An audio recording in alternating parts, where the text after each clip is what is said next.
पंडित हवाने करावा बड़ी देर भैला हो।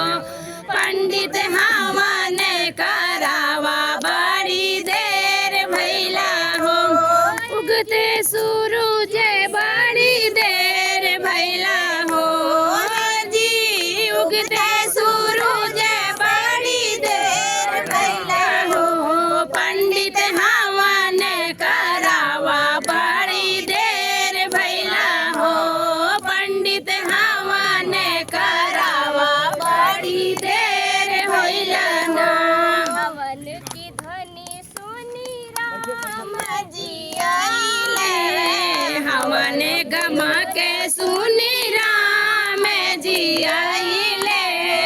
राम जी आए संग लक्ष्मण भी आए। राम जी आए संग लक्ष्मण को लाए। सीता के आइले सबेर भैला हो जी। सीता के आइले मुंजोर भैला हो।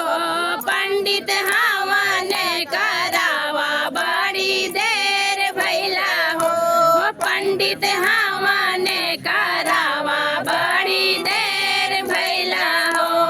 हवने गमा के सुन के कृष्णा जी आए। हवने गमा के सुनी कृष्णा जी आए। कृष्णा जी आए संग में दाऊ भी आए।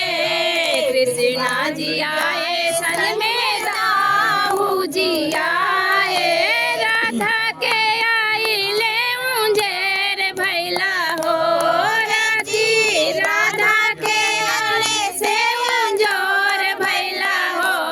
पंडित हवाने करावा बड़ी देर भैला हो। पंडित हवाने करावा बड़ी देर भैले हो।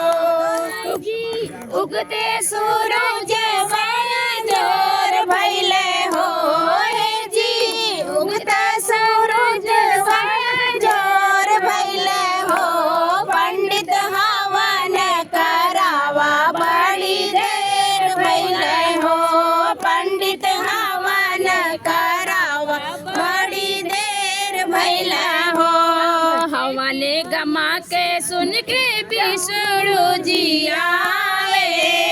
हवन गमा के सुन के विष्णु जी आए। विष्णु जी आए संग में गरुड़ भी आवे। विष्णु जी आवे संग में गरुड़ जी आवे।